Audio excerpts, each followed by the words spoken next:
আসসালামু আলাইকুম রহমতুল্লাহি ওয়া বারাকাতুহু। আজকে আমরা আলোচনা করব নবম শ্রেণী প্রকৃতি ও প্রযুক্তিতে বহুপদী রাশির 108 পৃষ্ঠার আংশিক ভগ্নাংশ। আংশিক ভগ্নাংশের উদাহরণ দেখো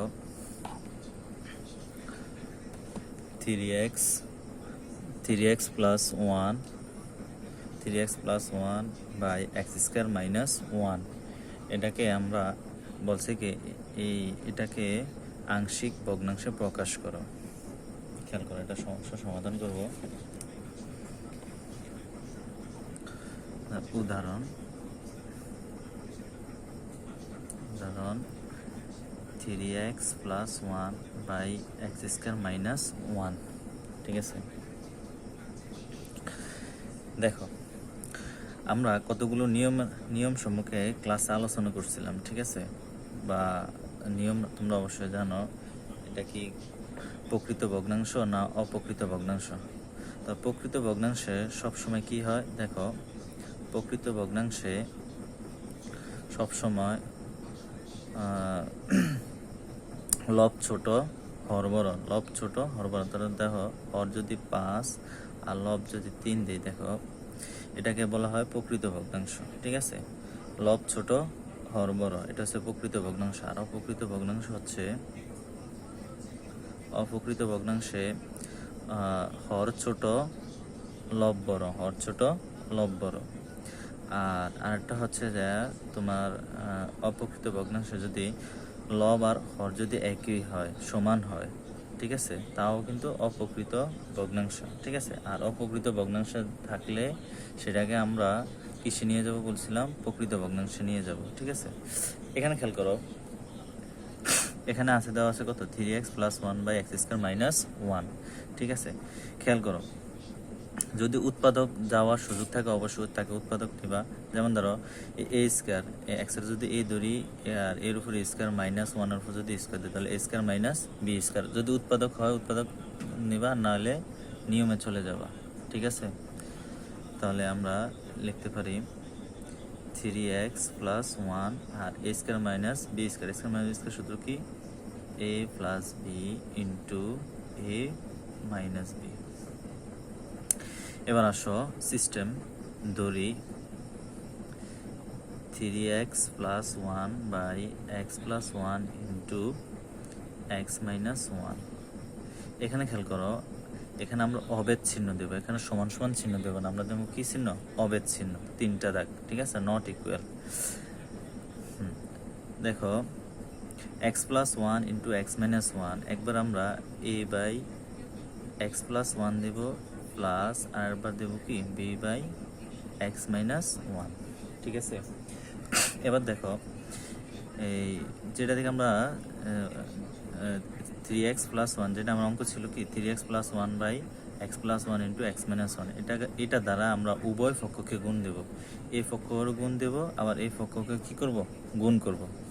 তাহলে আমরা লিখব যে উভয় পক্ষকে x plus 1 into x minus 1 দ্বারা গুণ করি। ঠিক আছে, এটা দ্বারা সবসময় এই আংশিক ভগ্নাংশের ক্ষেত্রে সবসময় নিচের হরটা দেওয়া উভয়কে কি করতে হবে, গুণ করতে হবে। এটাকে একবার গুণ করবা, এটাকে আবার এটারও গুণ করবা, এটাকেও গুণ করবা। ঠিক আছে, তাহলে আমরা লিখি 3x plus 1 by x plus 1 into x minus 1,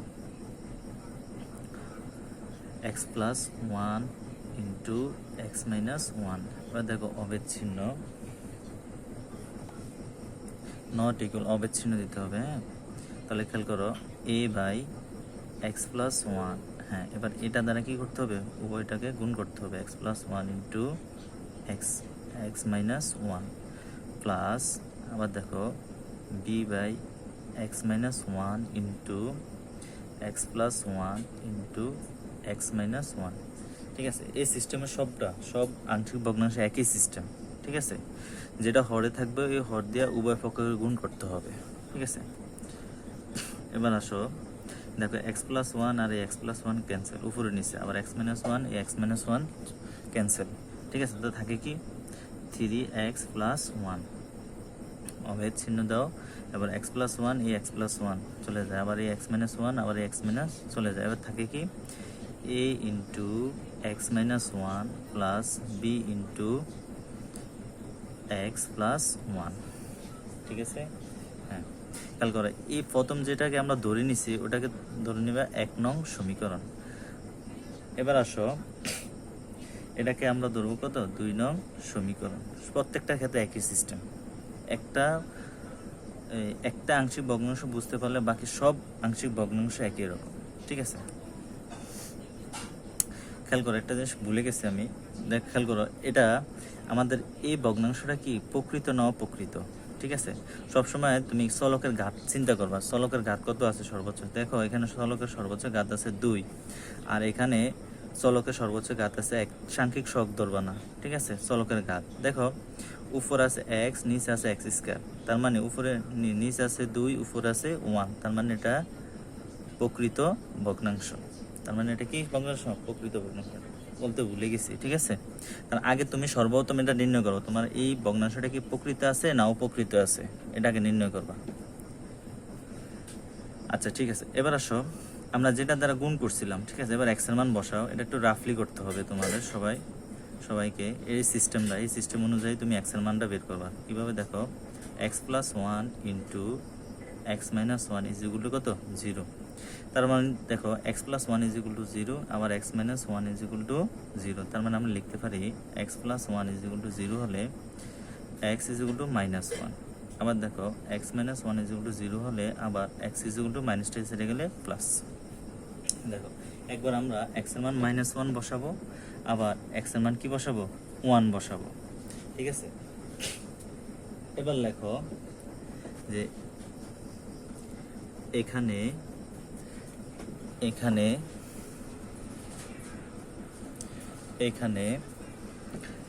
x is equal to -1 বসাই।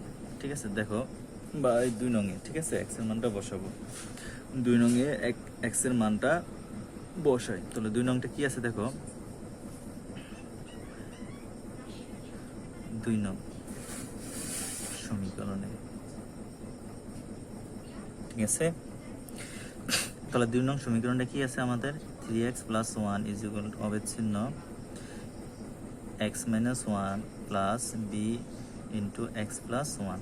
ঠিক আছে, এটা হচ্ছে আমার 2 নং সমীকরণ। এবার যেহেতু আমরা x এর মান বসাবো, ঠিক আছে, তখন এখানে আর তোমার অভেদ চিহ্ন ব্যবহার করা লাগবে না। দেখো 3 গুণন x এর মান কত, -1 plus 1 is equal to a সমান সমান x এর মান কত, -1 মাইনাস 1, x এর মান কিন্তু -1 আর মাইনাসের -1 এর 1 প্লাস b x এর মান -1 প্লাস 1। ঠিক আছে, -1 আর এই +1 এর +1। এবার দেখো 3 দিয়ে -1 গুণ দিলে কত হবে, -3 + 1 ইজ ইকুয়াল টু a। এবার দেখো দুইটা মাইনাস সংখ্যা কি হবে, যোগ হবে, চিহ্নে বসবে কি মাইনাস। তাহলে দুইটা সংখ্যা যোগ করো, তাহলে 1 যোগ করলে 2, আর দুইটা যেহেতু মাইনাস সংখ্যা সেই জন্য মাইনাস, প্লাস দেখো -1 + 1, তাহলে b ইজ ইকুয়াল টু কত, 0। এবার দেখো -3 যদি 1 বাদ দেয় কত থাকে, -2, আর -2 দিয়ে এর গুণ দিলে -2a প্লাস কত, 0, b দিয়ে 0 গুণ দিলে 0। হ্যাঁ, এবার আসো আমরা কার মান বের করবো, এর মান। ঠিক আছে, তাহলে এটার এদিকে নিয়ে আসি, -2a সমান সমান -2। 0 আর ভ্যালু নাই এখানে, 0 আর দাম নাই, এই জন্য 0-কে সাথে রাখলাম না। হ্যাঁ, তাহলে এর মান যেহেতু বের করবো এর সাথে, এবং -2 এটা গুণ আকারে আছে। হ্যাঁ, তাহলে আমরা এটা লিখতে পারি -2/-2। তাহলে দেখো এই উপরে মাইনাস, উপরে নিচে জায়গা 2 কাটাকাটি দিলে 0 হবে না 1 হবে। এই জায়গায় সবসময় খেয়াল রাখবা, ভাগ করলে 1 হয়। ঠিক আছে, যোগ বিয়োগ করার পরে কি হয়, 0 হয়। ঠিক আছে, তাহলে এখানে নট ইকুয়াল 0, এখানে বসবে কি 1, তার মানে a সমান সমান কত পেলাম, 1। তাহলে এর মানটা আমরা পেলাম কি 1। তার মানে একবার আমরা x = -1 বসাইছি কিসে, 2 নং সমীকরণে। আবার x এর মানটা আমরা কত বসাবো, আবার x = 1 বসাবো। আবার এই x এর মানটা আবার 2 নং সমীকরণে বসাবো। তাহলে খেয়াল করো, তাহলে আমরা লিখি একবার x = -1 বসাইলাম, এবার বসাবো x = 2 নং সমীকরণে বসে এক্স ইকুয়াল 1 2 নং সমীকরণে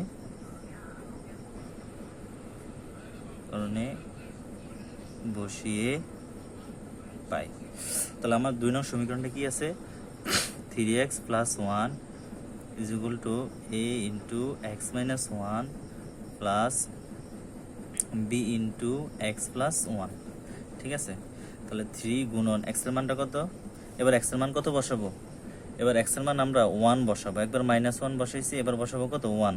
এই দেখো x = 1, তার মানে 1 + 1 a * 1 - 1, x এর মান 1 - 1 এর 1 প্লাস b 1 + 1।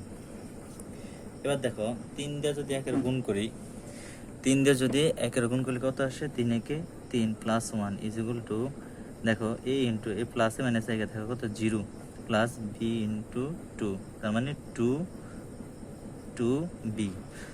দেখো 3 এর 1 কত 4, এই দিয়ে 0 গুণ দিলে কত হবে 0 প্লাস 2b।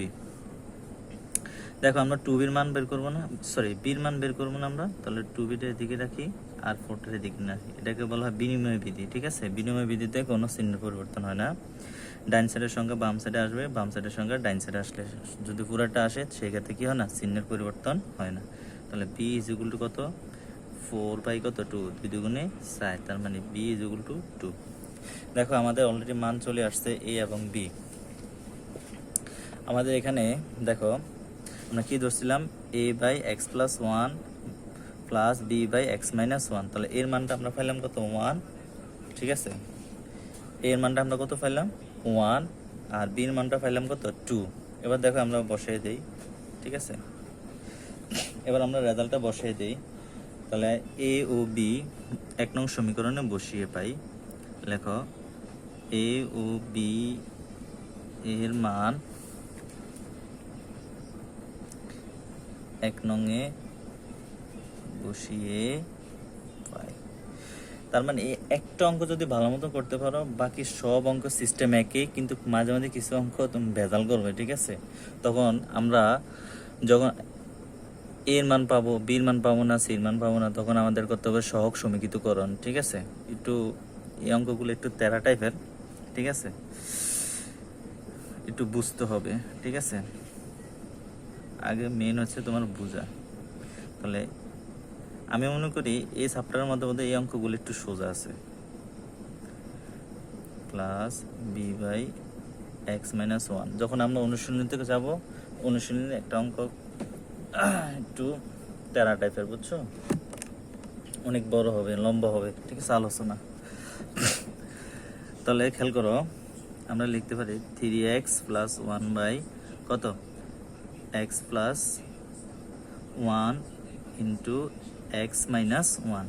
দেখো এবার আমরা মানটা বসিয়ে দিই। হ্যাঁ, এর মানটা কত এখানে দেখছো, এর মানটা আমরা কত পাইছিলাম, এর মানটা কত পাইছিলাম 1।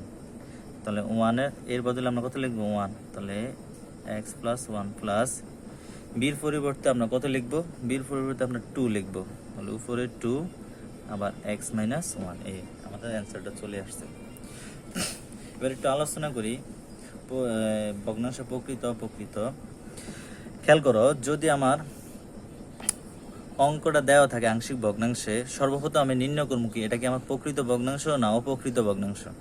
যদি প্রকৃত ভগ্নাংশ হয় তখন এটা সিস্টেম এভাবে আসবে, ঠিক আছে। আর যদি অপ্রকৃত হয়, অপ্রকৃতকে আমরা প্রকৃত ভগ্নাংশে নিব। সামনে আমাদের এরকম অঙ্ক আছে যেগুলো অপ্রকৃত ভগ্নাংশ থাকবে, অপ্রকৃত ভগ্নাংশকে আমরা নিতে হবে কিসে, প্রকৃত ভগ্নাংশে, ঠিক আছে। আর মূল বিষয় হচ্ছে আংশিক ভগ্নাংশে কিছু বেসিক বিষয় আছে যেগুলো জানা খুবই জরুরি, যেগুলো জানলে আমাদের কাছে এই অঙ্কগুলা বুঝতে সুবিধা হবে, ঠিক আছে। যদি অঙ্ক বড়, বেসিক জানতে পারলে আমাদের অঙ্কটা অনেক সোজা হবে, ঠিক আছে। এখানে খেয়াল করো 3x + 1/x² - 1, যদি উৎপাদক করার সুযোগ থাকে অবশ্যই উৎপাদক করতে হবে, আর যদি উৎপাদক না হয় তাহলে সিস্টেম মতো তোমার যাইতে হবে, ঠিক আছে। আর আংশিক ভগ্নাংশে আমি কিছু রুলস নোট করছি, ঠিক আছে, 5টা রুলস, ঠিক আছে। 5টা রুলসের বাইরে কোনো আংশিক ভগ্নাংশ হয় না, ঠিক আছে। দেখো এখানে আমরা 3x + 1/x² - 1। এবার আরেকটা এক্সাম্পল খেয়াল করো, আরেকটা এক্সাম্পল দেখো, এখানে দেওয়া আছে, দেখো X plus one, sorry X plus two by X minus one into X square minus one. ঠিক আছে, আচ্ছা এটা কি প্রকৃত ভগ্নাংশ না অপ্রকৃত ভগ্নাংশ আমরা কীভাবে বুঝবো? আমরা এই চলকের ঘাত কত আছে, একটা আছে 2, আরটা আছে কত 1, তাহলে 2 এর 1 কত 3, আর উপরে চলকের ঘাত কত 1, তার মানে উপরে 1 নিচে 3। ঠিক আছে, তার মানে এটা একটা কি অপ্রকৃত, সরি প্রকৃত ভগ্নাংশ, কারণ লব ছোট হর বড়, এটা হচ্ছে প্রকৃত ভগ্নাংশ। ঠিক আছে, এভাবে নির্ণয় করতে হবে তোমাকে, যে আগে সর্বপ্রথম এটা নির্ণয় করবে এটা কি প্রকৃত না অপ্রকৃত ভগ্নাংশ। ঠিক আছে, তা আজকে এই পর্যন্তই, বেশি ভিডিওটা বেশি লম্বা হয়ে যাবে, আজকে এই পর্যন্ত। সবাই ধৈর্য ধরে একটু দেখো, আর একটা অঙ্ক যদি তুমি ভালো মতো বুঝতে পারো, বাকি সব অঙ্ক সেম। ঠিক আছে, কঠিন কিছু না। ওকে, আল্লাহ হাফেজ। ধৈর্য সহকারে দেখার জন্য সবাইকে ধন্যবাদ।